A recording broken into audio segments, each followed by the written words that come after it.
चलिए तो आज हम क्लास 12 के लिए आपके लिए एक न्यू वीडियो लेके आए हैं। आशा है कि आप एजुकेशन पे ध्यान दे रहे होंगे, अपने पढ़ाई को लेके सीरियस होंगे। चलिए तो हम आते हैं। सबसे पहले ये चैप्टर आपका जो है ये कंटिन्यूटी है। कंटिन्यूटी के बारे में ये कहा जाता है कि ये चैप्टर आपके एग्जाम के लिए बहुत इंपॉर्टेंट है, साथ ही इससे क्वेश्चंस पूछे जाते हैं। तो सबसे पहले हम डिफाइन पे आते हैं कि what do you mean by continuity. Continuity है क्या? तो सबसे पहले जानिए the fact of continuing without stopping. एक ऐसा फैक्ट जो बिना रुके लगातार चलते रहे और ऑफ स्टेइंग द सेम, और यदि हो सके तो सेम जगह रुके। जैसे कंटिन्यूटी मतलब लगातार क्या होता है? सपोज दैट आप इस पॉइंट से चलने का शुरू कर रहे हैं, तो पहले यहां से चले, फिर इस जगह पे, फिर यहीं से आप चले, फिर इतने ही डिस्टेंस पे, फिर इतने ही डिस्टेंस पे। That is called continuous function. ये लगातार एक निश्चित डिस्टेंस पे चलते जा रहा है। आप रियल लाइफ इसका एग्जांपल देख सकते हैं। यदि हम इसको रियल लाइफ से जोड़ना चाहें तो इसका रियल लाइफ एग्जांपल हमारा क्या हो सकता है कि आप देखे होंगे क्रिकेट में जब भी होता है, जो बॉलिंग करता है तो फर्स्ट टाइम देखिए दो टाइप्स का विकेट्स दो तरह का होता है। पहला एक इधर विकेट होता है, एक इधर होता है। सपोज दैट पहला बॉलर यदि बॉलिंग कर रहा है इधर से और ये बैटिंग कर रहा है इधर, तो क्या होता है कि जब ये बॉलिंग करता है तो यहां पे अंपायर कॉल करता है, अंपायर को बताता है round the right hand medium pace या जो भी हो। फिर यही बॉलर फिर नेक्स्ट ओवर कोई दूसरा बॉलर जाता है, क्योंकि ये जो होता है बैट्समैन इधर आ जाता है और बॉलिंग इधर से होता है, तो वो फिर कॉल करता है। बट ये तीसरा ओवर यदि जाए फिर से तो ये बोलता है कंटिन्यू। क्यों बोलता है? क्योंकि इसने इधर से ही करा था बॉलिंग और फिर इधर ही ये आ गए। कंटिन्यूअस मतलब होता है लगातार। कंटिन्यूटी जिसमें लगातार बना रहे उसे कंटिन्यूअस फंक्शन बोलते हैं। तो डिफिनेशन भी वही बोलता है, the fact of continuing without stopping और the staying the same is called continuous. अब क्वेश्चन पूछता है कि कंटिन्यूअस फंक्शन है या नहीं, ये हम कैसे बताएंगे? तो इसके लिए हम तीन फैक्ट चेक करेंगे। तो आप देखिए क्या क्या वो तीन फैक्ट होता है। कोई भी फंक्शन सपोज दैट हमारे पास fx दिया हुआ है, fx इक्वल टू समथिंग, कुछ भी एक फंक्शन दिया है, तो सबसे पहले हम केस वन लेंगे। क्या लेंगे? Case one. और जिस पॉइंट पे हमें कंटिन्यूअस चेक करने बोलेगा, सपोज दैट हमें कंटिन्यूअस कहीं पे भी चेक करने बोल सकता है, ए पे या कोई भी पॉइंट, तो हम केस वन में क्या लेंगे? लिमिट x के रूप में फंक्शन है तो क्या लेंगे? x tends to a plus h। एक बार a प्लस h fx लेके सॉल्व करेंगे, कुछ आएगा अपना। फिर हम क्या करेंगे? फिर हम केस टू लेंगे। केस टू अपने पास क्या हो जाएगा? तो केस टू अपने पास हो जाएगा limit x tends to a minus h, और ये हो जाएगा fx। फिर इसको सॉल्व करेंगे। सिमिलरली फिर हम एक केस लेंगे, केस थर्ड। केस थर्ड अपने पास क्या आ जाएगा? केस थर्ड लेंगे तो limit x tends to a fx equal to कुछ आएगा। यदि case one equal to case two equal to case three आ जाए, यदि तीनों इक्वल आ जाए, case one equal to case two equal to case three आ जाए, तो ये फंक्शन जो होगा ये कंटिन्यूअस फंक्शन होगा। पहले क्या लेंगे? केस वन में x tends to a plus h, case two में क्या लेंगे? a माइनस h, और केस थ्री में क्या लेंगे? x टेंड्स टू a, और तीनों यदि इक्वल आ जाए तो ये कंटिन्यूटी फंक्शन होगा। तो हम बोलेंगे हेंस fx इज कंटिन्यूअस, और यदि इक्वल नहीं आए तो fx इज डिसकंटिन्यूअस। हमने अभी आपसे बात करी कि case one equal to case two equal to case three हो गया। Suppose that limit x tends to a plus h fx equal to limit x tends to a minus h fx and equal to limit x tends to a fx। यदि ये तीनों condition equal आते हैं तो हम क्या बोल सकते हैं? Hence the function are continuous function. और यदि इक्वल नहीं आए तो डिसकंटिन्यूअस फंक्शन हो गया। अब देखिए सबसे पहली बात, कभी भी हम a प्लस h लेंगे, कभी भी, तो हमेशा जैसे x tends to a plus h लिए, ये हमेशा चेंज होके हो जाएगा h टेंड्स टू 0, ये चेंज होके हो जाएगा h टेंड्स टू 0। इसी तरह कभी भी हम x tends to a minus h लिए तो ये भी हमेशा हो जाएगा h टेंड्स टू 0। आप इस चीज को याद रखिएगा क्योंकि क्वेश्चन सॉल्व करने में हम इसका उपयोग करेंगे। देखिए एक क्वेश्चन पे आते हैं, ये आपके एग्जाम में पूछा हुआ क्वेश्चन है, प्रीवियस ईयर का इंपॉर्टेंट क्वेश्चन है।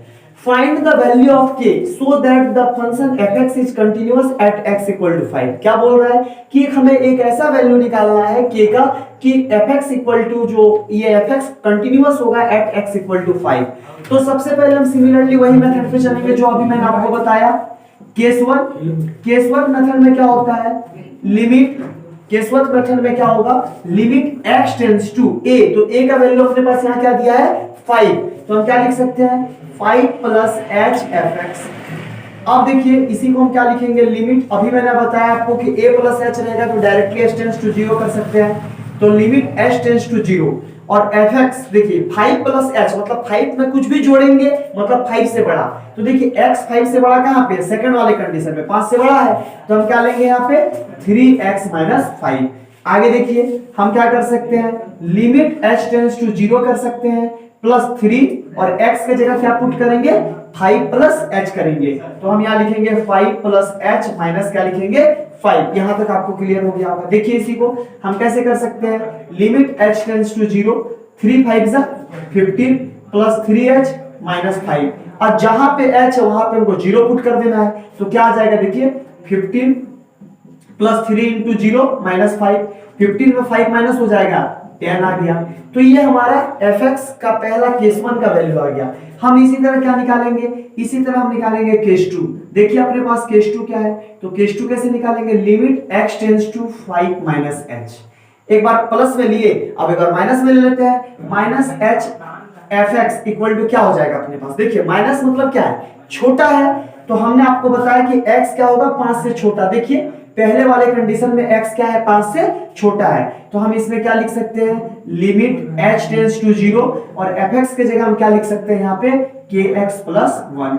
अब देखिए हम लिखेंगे limit h tends to 0, k रहने देते हैं, x के जगह क्या पुट करना है 5 माइनस h, तो हम यहाँ क्या पुट करेंगे 5 माइनस h प्लस 1। अब देखिए हम यहाँ पे इसको सॉल्व करते हैं, तो इसको मल्टीप्लाई करते हैं, क्या हो जाएगा, limit h tends to 0 5k minus kh plus 1।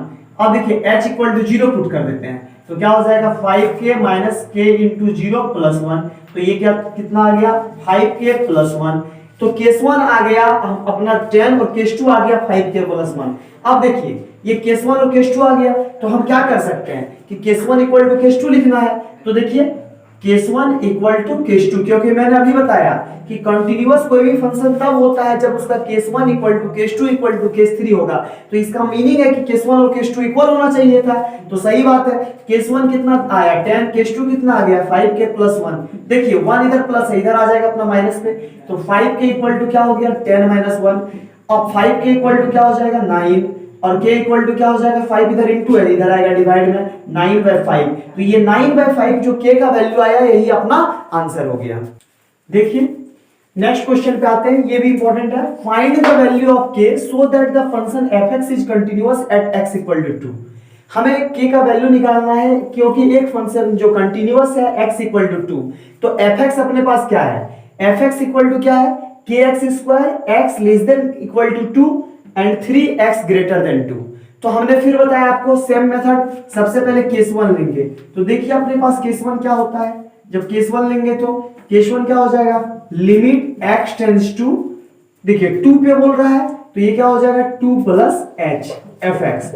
हमने अभी आपको बताया कि 2 plus h, x tends to 2 plus h, तो ये क्या हो जाएगा, ये हो जाएगा लिमिट h टेंड्स टू 0, ये हो गया h टेंड्स टू 0। देखिए 2 प्लस h मतलब 2 में कुछ जोड़ रहे हैं, मतलब x जो होगा 2 से बड़ा, तो x जो होगा ये 2 से बड़ा कब होगा, ये 3 पे होगा, तो सीधा सीधी बात है, तो ये डायरेक्ट तो अपना 3 बोल दे रहा है, ये डायरेक्ट क्या बोल दे रहा है, देखिए 3 बोल दे रहा है, तो इसका डायरेक्ट हो गया 3। अब हम केस 2 लेते हैं, देखिए केस 2 अपने पास क्या आ जाएगा, तो केस 2 सिमिलरली हम लेंगे तो limit x tends to 2 minus h, 2 में कुछ भी घटाएंगे fx, अब देखिए इक्वल टू अपने पास क्या आ जाएगा, 2 में कुछ घटा रहे हैं, तो यहाँ पे क्या होगा लिमिट h टेंड्स टू 0, 2 में कुछ घटा रहे हैं मतलब x 2 से छोटा होगा, तो देखिए x 2 से छोटा कहाँ पे, इस कंडीशन में है, तो यहाँ पे क्या है अपना kx स्क्वायर। अब k का वैल्यू तो k ही होगा अपने पास, limit h tends to 0 k, और x स्क्वायर कितना हो जाएगा 2 माइनस h का होल स्क्वायर, 2 माइनस h का होल स्क्वायर। अब देखिए इसको हम सॉल्व करेंगे तो क्या आ जाएगा, हम यहाँ पे मान लीजिए h के जगह रख देते हैं 0, तो क्या हो जाएगा, देखिए तो k हो जाएगा 2 माइनस 0 का होल स्क्वायर, दैट मींस 2 का स्क्वायर 4, तो ये अपना आ गया 4k। अब हम जानते हैं कि case 1 equal to case 2 equal to case 3 equal होता है, तो अकॉर्डिंग टू क्वेश्चंस हम ये बता सकते हैं कि केस 1 जो होगा अपना ये इक्वल टू होगा किसका, केस 2 का।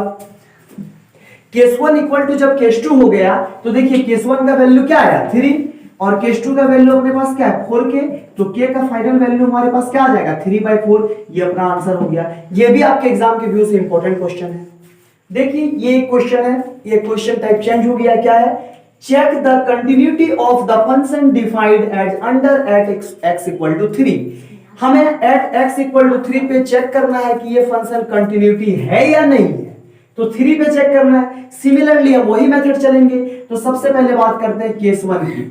देखिए केस वन की जब भी हम बात कर रहे हैं तो क्या लेंगे, लिमिट x टेंड्स टू, और एट x इक्वल टू कितना बोल रहा है 3, तो क्या लेंगे 3 प्लस h fx हो गया।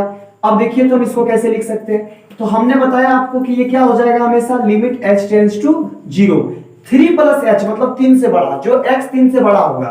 तो देखिए 3 से बड़ा x कहां पे है, ये थर्ड नंबर पे, तो हम fx की जगह क्या लिख सकते हैं 6x प्लस 2, क्योंकि हमने क्या बोला 3 प्लस h 3 से कुछ बड़ा, तो 3 से बड़ा x कहां पे है, ये पे 6x प्लस 2, तो 6x प्लस 2 लिखेंगे। अब देखिए इसमें हम लिख सकते हैं limit h tends to 0, 6x की जगह हो जाएगा 3 प्लस h प्लस 2।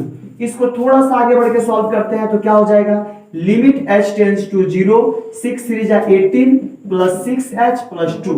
अब h के जगह पे हमें 0 पुट करना है, तो क्या आ जाएगा देखिए 18 प्लस 6 इंटू 0 प्लस 2, तो 18 और 2 को ऐड करेंगे क्या आ गया 20। ये पहला केस वन सॉल्व किया तो वैल्यू आया 20।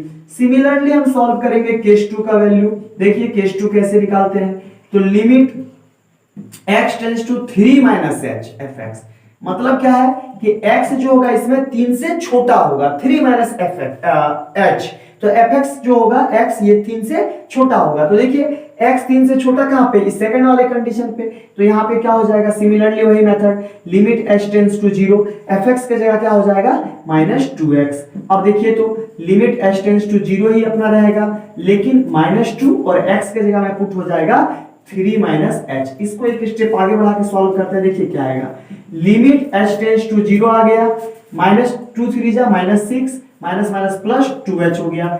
h के वैल्यू हम 0 पुट करते हैं तो क्या आ जाता है minus 6 plus 2 into 0 equal to minus 6।